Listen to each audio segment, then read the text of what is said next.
And you're at 14. I'm 14, correct. And you believe you'll have more than 18. Correct. And if you don't, you will say, I didn't get there.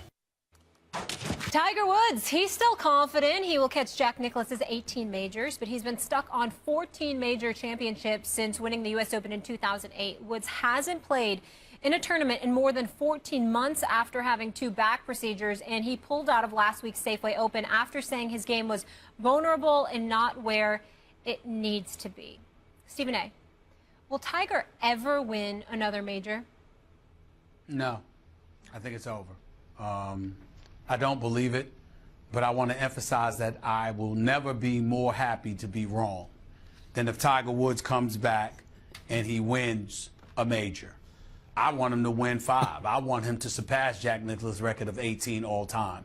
I don't even think he'll get to 15. I think it's over for him. I think he's psychologically warped. I think he's physically damaged. And I just think that age, attrition, both mentally and physically have kicked in, and that he'll never be what he was.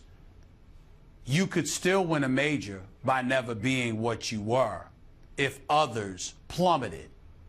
But the Rory McIlroys of the year, of the day, and others, I don't see that happening. The Jason Days of the world and others, Phil Mickelson, even though the age-old veteran, I don't see all of them collapsing and Tiger Woods being able to take advantage of it.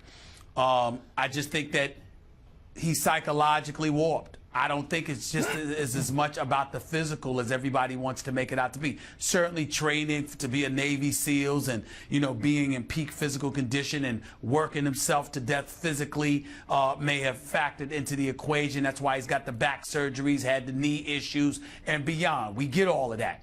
Do I think he can physically overcome stuff? Yes. I think emotionally, mentally, the psychological damage he did to himself by allowing himself to be exposed as the phony he came across as being is something he'll never recover from. Because when you spend your life, your adult life, living a lie because you wanted to project yourself as being somebody that you weren't for the services of other people, and ultimately you get exposed, you walk around forever devoid of that oomph, that it factor that you walked around doing. Max, I'll take it to a certain level here. In this business, there are people who care. When you're in a hot seat, they care about stuff. And I'm not speaking negatively or positively about anybody. I'm just saying that there are people who go through that. They just care. And then there are those like me who do not. When I aspired to be a general sports columnist, to opine and editorialize and give my opinion, I literally was raised in this business, watching the Sam Donaldsons of the world to the Ted Koppels of the world, and the list goes on, and then the Brian Gumpels and the Howard Cosell's of the world, and people like that. You trained for this.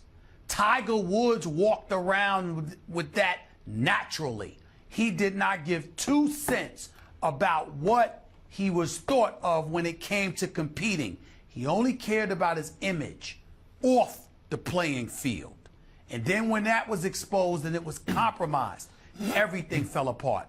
I don't think he recovers from that. First, I just don't. He's not going to tie or break Nicklaus's record of 18. And by the way, at some point it has to be said that back when he was in his prime, or people thought maybe not even in his prime yet, there was the assumption, I think, by the majority that he was going to be the greatest who ever lived.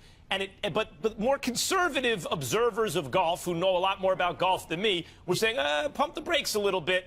And people like, oh, come on, Tiger's going to be the best ever. And it turns out that they were right, that he will not catch Nicklaus. Nicklaus is, in fact, the greatest golfer of all time, and Tiger will go down in history as the 2nd greatest golfer so far of all time. I think that needs to be said, but will he win?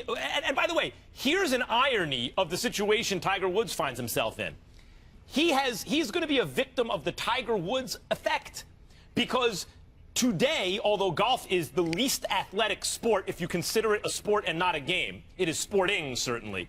Of all the kind of sports that people pay attention to, golf requires the least athleticism.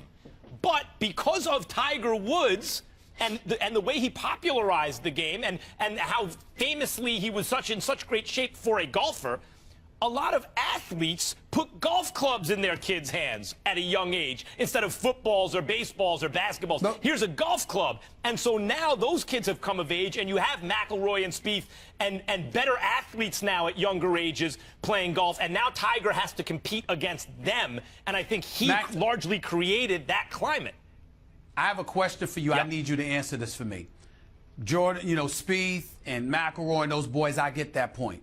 But here's what I want you to answer for me. I believe Tiger Woods is image conscious.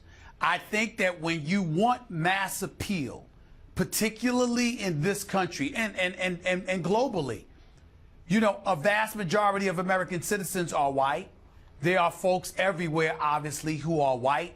To make big money, the kind of money that Tiger Woods has made throughout his career, there's a level of acceptance, of the ability to ingratiate yourself with that audience that you have to capture.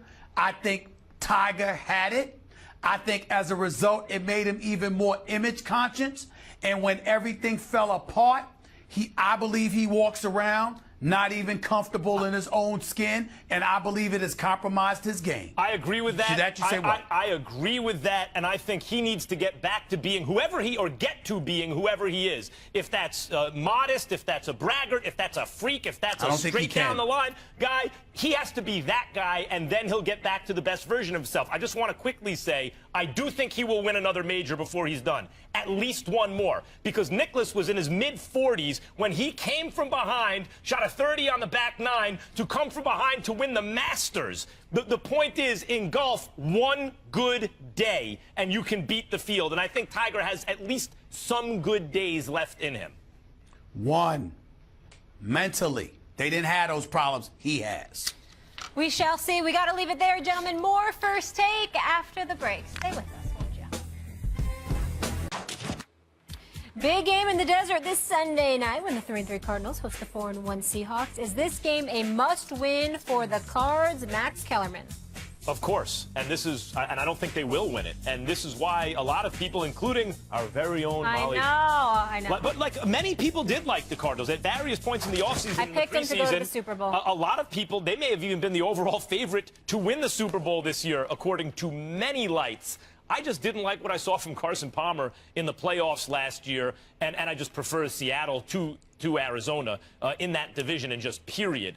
If you look at, it's absolutely a must-win for Arizona. I just don't think they're less than the sum of their parts. And Russell Wilson has become a kind of next-level Hall of Fame caliber quarterback, from just a really good quarterback to a really great one. You look at what the Seahawks have done against Arizona. They've won 3 straight road games against them, but Stephen A., they've scored at least 34 points in each game, each road game of the last 3 against them, and have beaten or have outscored the Cardinals, have beaten them by an average of 23.7 points a game. Not only do I think it's a must-win for the Cardinals, but Seattle's going to win. I don't think it'll be particularly close. I disagree. I'm going to pick Arizona to win this game. I do find it to be a must-win situation for them. At the beginning of the season, I thought these teams would split in their 2 meetings just like they split last year. Carson Palmer played lights out in a win, played very anemic in a loss. Both teams start out strong in their, against one another, and that's why they won their respective games that they won against each other last year. I think this is one of those situations. I'm watching the Tyrann Mathieu matchup against Jimmy Graham, because Jimmy Graham seems to finally be living up to expectation. I think the Cardinals' defense is good enough to apply some pressure. There's always the Patrick Peterson factor going up against Richard Sherman. Richard Sherman against Fitzgerald is going to be good, but Michael Floyd has to step up and get some things done. I just think Johnson at the running back spot can do some things, because I think he's a playmaker out of the backfield as a dual threat. We talked about Le'Veon Bell, but he may be second in terms of being a dual threat out of the backfield. Of course, everything comes down to Carson Palmer, and neither one of us have a lot of confidence in Carson Carson Palmer in the grand scheme of things at the end of the day. But from a regular season perspective, do I believe he's more than capable of stepping up in a regular season game, particularly one so pivotal where if you lose this game, Seattle's going to have a full 2-game lead ahead of you in the win column? I think that Carson Palmer is more than capable of stepping up. I think Derek Johnson is capable of helping. I think Bruce Arians can be innovative enough on the offensive side of the ball. And I think defensively, they have the capability to neutralize Seattle offensively. I'm going to pick the Arizona Cardinals to win a tight game here. David Johnson, everyone David was predicting Johnson. David Johnson. Everyone was predicting he was going to have this breakout season, and then early on, and then he is a beast. I mean, the guy is a monster, no doubt about it. But as I've been saying, Seattle is actually the New England of the NFC. They are different from everybody else in that division. Pete Carroll's and Russell Wilson's Seattle Seahawks are the Patriots of the NFC. Every single year, they're going to be in the playoff mix. They're going to get to the divisional round. Like, at least they're going to advance in the playoffs. And these are the kind of games where I think they separate themselves, where it is the Cardinals' year, it's not the Cardinals' year. Maybe they'll win 8 or 9 or 10 games. Maybe they won't. But you know who's going to be good every year and rack up these kind of wins every year and be in the mix for the Super Bowl every year out of the NFC? The Seahawks, and I like them tonight. Well, we ain't talking Sunday about night. We ain't talking about every year. We're talking about this Sunday. Yeah, I think that's this why Sunday, they win these Arizona games. It's going to be the game of the week. Prime time, baby. Can't wait. Coming up, we asked you guys to weigh in on Twitter. Should the Cowboys trade Mr. Romo? We'll reveal those results after the break and see more of your take clips. My highlight of the show. Back in a few. You know what it is. It's the First Take Your Take viewer contest, and you could win a chance to debate Stephen A. and Max right here on national television in my home state of lovely Connecticut. All you have to do is go to firsttakeyourtake.com, then upload a 1-minute video with your best original sports debate. Keep it clean, no music, team logos, trademarks, copyright material. 2 winners will be selected by our show staff. Come to ESPN headquarters in school, Max and Stephen A., and I can't wait for all of it. Here's a few of our latest submissions. What happened against Miami? 1-4 team beats the Pittsburgh Steelers, a team that has the best wide receiver, lost to a 1-4 team? Stephen A., I'm sorry, but on the aspirations of your Steelers winning the Super Bowl, they're done. They are an accident waiting to happen. When the Steelers, they start getting everything moving, they start rolling good, what happens? Big Ben gets injured. The Steelers will be fine. There's no need to panic. You have Landry Jones. This is what you drafted him for. He's not the franchise quarterback. He's serviceable. As long as the coaches simplify the game plan, Landry Jones will be fine by the time Big Ben comes back.